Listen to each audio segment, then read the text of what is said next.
What's up guys, Projectiles here for another video, and today I'm going to be talking about how to deal with projectiles. This is a question I get asked so much on YouTube comments, in Twitch chat, and it's something that I see happen online a lot. When I'm playing Wolf, I'll be hitting people with 40 or 50 lasers per match.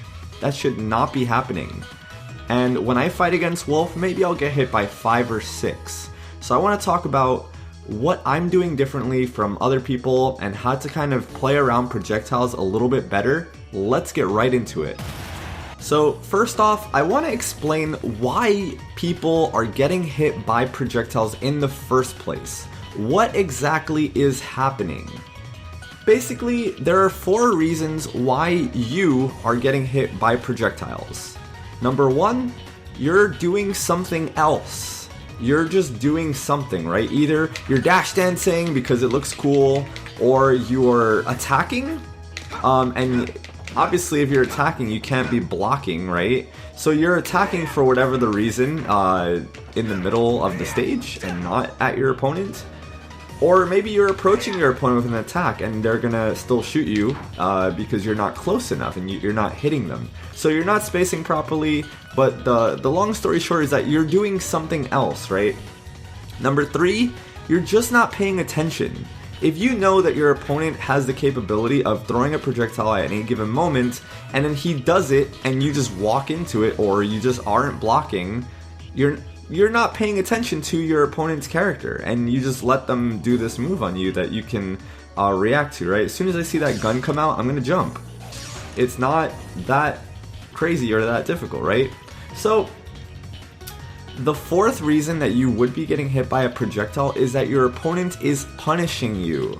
And that's probably the only excuse or reason that's actually viable for getting hit with a projectile. So let's just say that I don't know when Wolf is going to shoot, right? He could shoot now, he could shoot in 1 second, 2 seconds, or 3 seconds. So I'm gonna jump because I'm scared and I wanna jump preemptively. Now let's say he doesn't shoot, right? I'm actually gonna slow this down. So let's just say he doesn't shoot and I'm in the air already, right? Now I'm still afraid that he's going to shoot, right? So what I'm gonna do is I'm going to double jump. Now I have just burned the only option, aside from air dodge, that I could use to actually avoid the shot that Wolf is going to do. Now that Wolf sees me double jump, he's going to shoot because he knows that I have to come down and I don't have any other options, right? Barring Diddy Kong side B or Fox side B, which are huge commitments, right? And an air dodge is also not good because if you air dodge towards Wolf, he can grab you. And if you air dodge away from Wolf, you're gonna give up stage control and he can take the center of the stage. So I'm going to double jump, and that's going to allow Wolf to punish my landing. So Wolf is actually reacting to me double jumping, and then he's choosing to shoot because he knows I'm gonna come down, and you actually cannot block the moment that you touch the ground, right? So I think now would be a good time for Wolf to shoot. Just about.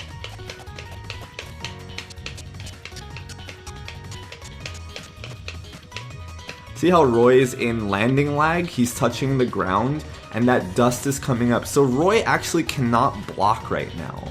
Roy is in landing lag and the laser is going to punish him. So because he committed to the double jump too early, he's gonna eat this laser to the face and take 7% or 8%. 9.6, right? So every time you commit too early to an action or something else, you're gonna get tagged by a laser, right? So that means we have to talk about how to deal with them, right? How do I then deal with lasers if I, kind of am considerate that they're coming? Well, let's look at the few options that you have, right? We can set the computer to shoot. You can either jump over a laser, or you can block it, right? And if you have a reflector, you can reflect it. But let's pretend that we don't have a reflector. So these are pretty much your only 2 options. Wolf's laser goes through every attack and every projectile for the most part. So your only 2 options are to jump or to block. So if you're getting hit, it's because you're not doing one of these two things. Or obviously we can move away, right? But you don't want to give up stage control like that. So clearly, you can jump back, or you can jump forward. And it's very straightforward, right? Obviously online there's lag and latency, but this is pretty much all you have to do. Now, I'm sure there's another question because it isn't as linear as the way that I'm presenting it right now. Obviously, your opponent isn't just going to stand still and shoot laser. They're going to be moving forward, moving back, shooting lasers, maybe using other projectiles to scare you and to fake you out, and that's just part of it. But I do want to talk about now how to approach and hit an opponent that's using a lot of projectiles. Okay, so I'm going to break this down in the simplest terms that I can to kind of show you guys how I approach opponents that use a lot of projectiles and kind of stay on one side of the screen and don't interact and just kind of like shoot at you and run away and run to the other side and shoot at you, and it's frustrating, and then you get mad, and then you get hit by more projectiles because you're mad and you're not being patient, and then you lose the game, right? So let's take a look at this situation. So Wolf shooting lasers, I jump over it, right? Neither Wolf nor I am gaining or losing anything, right? Same thing as if I block, I'm not losing anything at all. Wolf's not gaining anything at all. We're still in the same position in which we started. So let's see how I can go ahead and actually hit Wolf, right? So he's gonna shoot a laser when, like, if I just asked you, what is Wolf gonna do right now? You would obviously say he's going to shoot a laser. And I would agree with you. When Wolf is at full screen, he can't really hit me from over there. He's most likely going to shoot a laser. So let's see what happens. I'm going to jump over it. What is Wolf going to do right now? Well, we're still pretty far away from each other, and he can't really hit me unless he tries to side B, commits to side B. So what is he most likely going to do right now at this point in time? He's probably going to shoot another laser, right? We can agree to that? Yes. So he shoots another laser, I'm going to jump over it and get closer. What is Wolf going to do right now, if I was to ask you the question? This is the entire key. If you don't pay attention to anything else in this video, this is how you beat projectile players. At this point in time, Wolf needs to make a decision. I'm too close to him, right? So I'm going to go over the options that Wolf is most likely to do, right? Once you're this close, are you going to shoot another projectile? Well, what would happen if he did? Punish, right? So obviously, you know, a Wolf player with half a brain isn't going to shoot a projectile from that close because you can literally see him pulling out his gun and jump over and hit him if you really wanted to, with forward air or something else. So we're gonna stand right here, and I'm gonna tell you guys the most common options that players with projectiles like to do. So either A, they are going to roll behind you, right? So if you're kind of like aware of this being an option, you're waiting for the roll, correct? So as soon as you see him roll, boom, you can punish that roll. Because the reason that he wants to roll is so that he can roll and run away back to the other side and start shooting you projectiles again, right? Reset the situation. So as long as you have an option in mind, whatever, let's just say that you think he's going to jump. Jump is another common one. He's going to jump over you, run to the other side, and start shooting you again. But let's say you think he's going to jump, right? And instead, he decides to roll behind you, and you miss your opportunity, and he gets away from you.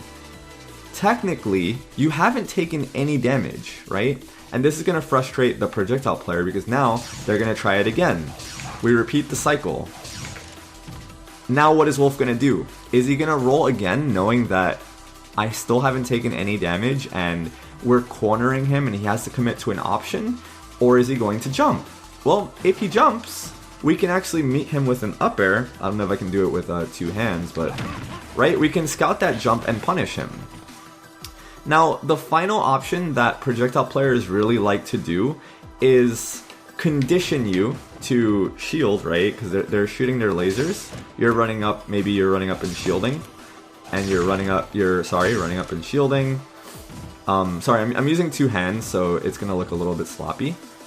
Two separate controllers, right? So you're used to running up and shielding, running up and shielding.